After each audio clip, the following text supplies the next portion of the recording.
Ildefonso Guajardo, secretario de Economía del Gobierno Federal de México. Antes que nada, muchas gracias, como siempre, por atender tan abiertamente nuestras peticiones para que te dirijas a nuestro público. Es una gran oportunidad la que me das. Secretario, hasta hace poco hablábamos de calmantes para enfrentar la negociación del tratado o la renegociación del Tratado de Libre Comercio de América del Norte, que incluye Canadá, Estados Unidos y México. Ahora, ¿de qué tipo de medicamento estaríamos hablando para esta etapa de incertidumbre? Todos nos preguntamos qué va a pasar, secretario, ¿qué está pasando? Bueno, primero la incertidumbre, estarás de acuerdo conmigo, que empezó desde el 1 de enero, inclusive un poco antes del 2017, porque el discurso del nuevo presidente electo en Washington era muy claro, que iba a ser una reingeniería de la política comercial estadounidense, muy poco ortodoxa. ¿Dónde estamos en este momento? En el mes de abril iniciamos un intento muy fuerte para acelerar el proceso, con miras a tratar de culminarlo pues, en el mes de mayo. La verdad es que mis equipos tienen un mes y medio prácticamente viviendo en Washington. Los ministros nos sumamos a ese proceso a mediados de abril y le dedicamos semanas completas de negociación, tratando de resolver los temas más álgidos. La buena noticia es que ya estamos atorándole a los temas álgidos. La mala noticia es que cuadrarlos no es tan fácil ni ha resultado tan sencillo. El asunto es que tú tienes una serie de temas que tienen que equilibrarse para que tenga sentido llegar a una negociación. Si tú me dices, falta voluntad de México para cerrar, no. México está comprometido y está trabajando y está poniendo propuestas creativas. El problema es que no puedes aceptar soluciones que sean un desastre y que sean peor que la incertidumbre misma que hoy tenemos sobre la existencia de este tratado. ¿Estamos todavía en la etapa del ajedrez o ya estamos en las damas chinas?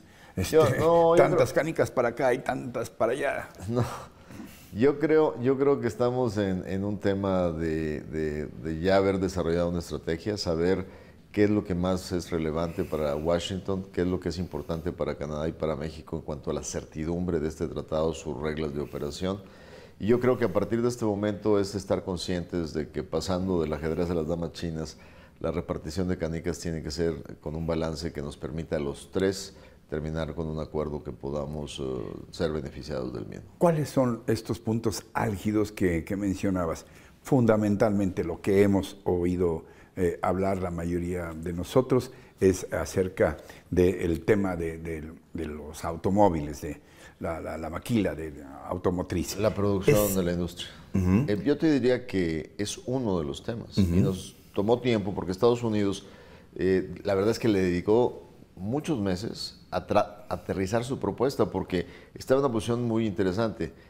No solo tenían que hacer esa negociación con nosotros, sino convencer a su propia industria de unas propuestas que a la industria no les parecían muy adecuadas. Entonces traían dos frentes y eso les tomó 7 meses.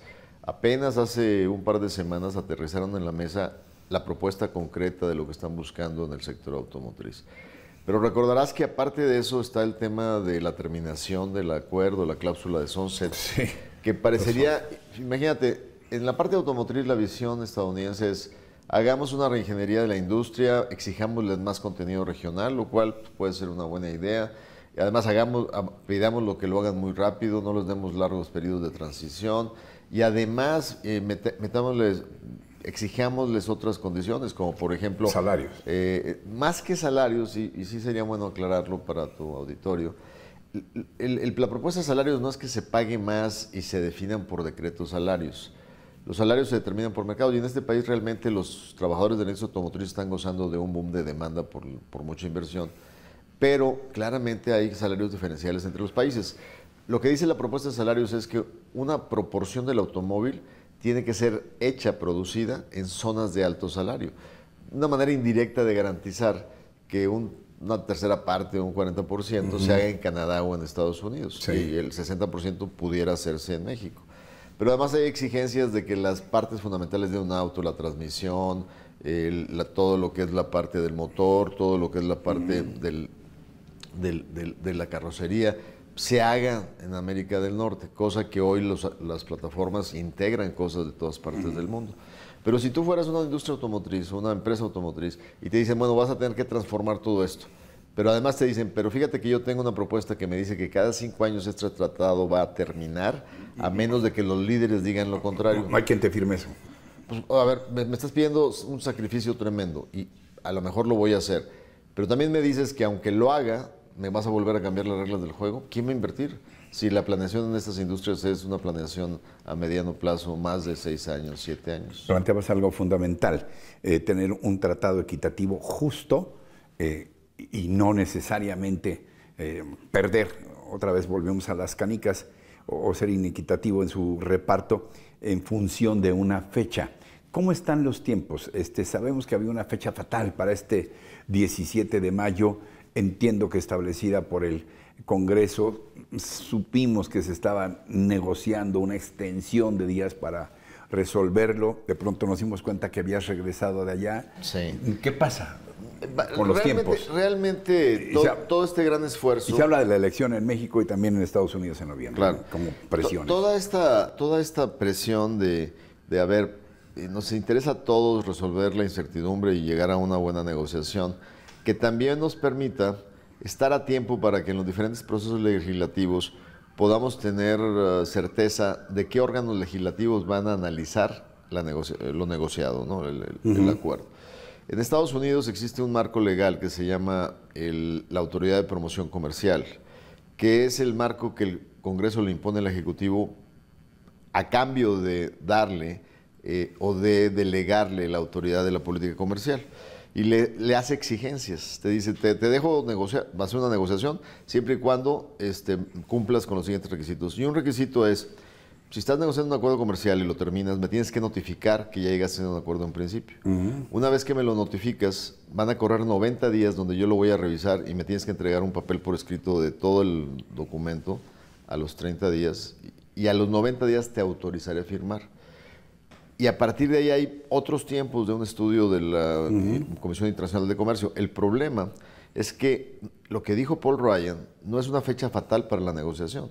Es una fecha donde él dice, si quieren que yo como presidente de este Congreso sea el responsable de transitarlo en este Congreso para su aprobación, lo que ustedes me manden, mis tiempos están muy cercanos al 18 o 17 de mayo. O sea, no quiere decir que sea una fecha fatal para la negociación. Es una fecha fatal para que el actual Congreso norteamericano tenga tiempo. Si no, hay gente que dice que todavía hay flexibilidad de a lo mejor una semana más para que todo esto pueda ocurrir, manejando los tiempos. Pero si no, lo único que pasa es que lo que acuerdes será considerado por el siguiente Congreso. Lo mismo puede pasar con nosotros. Recuerda que una vez que tengamos el acuerdo en principio, no podremos firmar sino hasta después de 90 días. Imagínate que lo acabamos con muy buena suerte el 26 de mayo, bueno, pues tendrías que firmar hasta el 26 de agosto más o menos. ¿Tú crees que el Senado mexicano te va a aprobar un acuerdo, el de salida, en un extraordinario en 4 días? Es un poquito cuesta arriba pensar eso, ¿no? Entonces también para nosotros existe esta posibilidad de que sea el nuevo Senado el que haga la dictaminación de lo acordado. ¿Y sería también un nuevo gobierno en México, séase quien sea? Sería un gobierno... Estaremos de todas maneras en el actual gobierno, eso lo tenemos muy claro. Pero quiero decir, ¿intervendría un equipo de transición o no necesariamente? A ver, primero me gustaría aclarar que todavía faltan prácticamente mes y medio para la elección. Yo no descartaría que en este mes y medio podamos seguir haciendo un gran esfuerzo para llegar a concluir la negociación. Ya. Si eso ocurre, simplemente ocurre antes de la elección y prepararíamos las cosas para que el próximo Senado de la República, a partir del 1 de septiembre, todavía dentro de este gobierno, sea el que tome el dictamen. Ahora, si por alguna razón la negociación se extiende después del 1 de julio, pues el principio fundamental de todo proceso responsable de transición es tener un representante del gobierno electo para que acompañen el proceso. Tú tienes que ser muy cuidadoso de cómo pasa la estafeta para que el país no sufra en la transición. Entonces, es clarísimo que gane quien gane la elección y si todavía estamos negociando después del 1 de julio, pues tenemos que tenerlos claramente bien informados y cercanos al proceso para que conozcan en dónde estamos y hacia dónde vamos. Secretario, finalmente, porque sabemos que siempre tu agenda está ocupada, además de la dignidad, que es un elemento muy importante de la que tanto se ha hablado, la dignidad, la apostura con que estamos nosotros en esta negociación a tu cargo, ¿tú todavía confías en que pueda privar la sensatez, la inteligencia y también un sentido de equidad y de conveniencia entre los tres países? El win to win to win, sí, para lograr un tratado justo, no solamente equitativo, sino también provechoso para todos. Claro, yo no te podría decir si la administración Trump tiene el sentido de equidad en su relación con el resto del mundo. Lo que sí te puedo decir es que por sentido común, cualquier negociación tiene que garantizar que todas las partes ganen en el proceso, puedan defender lo negociado. De otra manera, no se va a hacer sostenible. Supón tú que mi equipo no fuera un buen equipo y diera concesiones indebidas. Pues va a ser muy sencillo y lo debe de saber el negociador americano. No va a pasar la prueba del ácido en el Senado mexicano.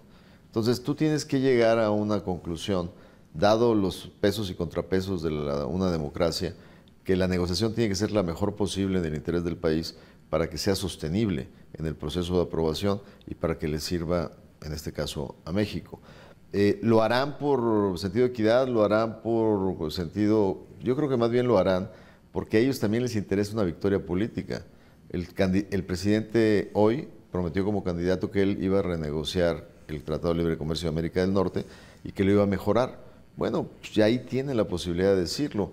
Una nueva industria automotriz con más incorporación de producción en América del Norte, con mayor generación de empleos en esta región, cambios muy importantes en el sector energía para participar coordinadamente en esta gran ventaja que tenemos de mejores precios de energía con respecto al resto del mundo. Entonces, hoy Washington tiene una narrativa sobre la cual puede hacer una venta política de lo logrado, al mismo tiempo que México conseguirá sus objetivos. Y ahora sí, finalmente, ¿qué le dirías a propósito de esto a quienes nos están viendo y escuchando? Sin duda, aquí el objetivo desde el día 1 ha sido que esta renegociación nos lleve a tener un tratado más fortalecido, menos vulnerable justamente a lo que se fue sujeto en este proceso de elecciones, sobre todo en Washington, y que estaremos seguros que con el respaldo de todos y con la interlocución que tenemos con los actores importantes de la sociedad civil y el sector privado, podemos llegar todos juntos a una buena negociación que ha sido clarísima la instrucción del presidente de la República. En ese sentido has estado en permanente contacto con él, con el presidente Peña Nieto. Secretario, gracias por esta conversación. Gracias, Ricardo, por la Estamos en contacto y con este espacio abierto, lo sabes. Gracias también a ustedes por su atención, por su compañía y lo que más aprecio, su confianza en este espacio. Hasta muy pronto, secretario. Gracias.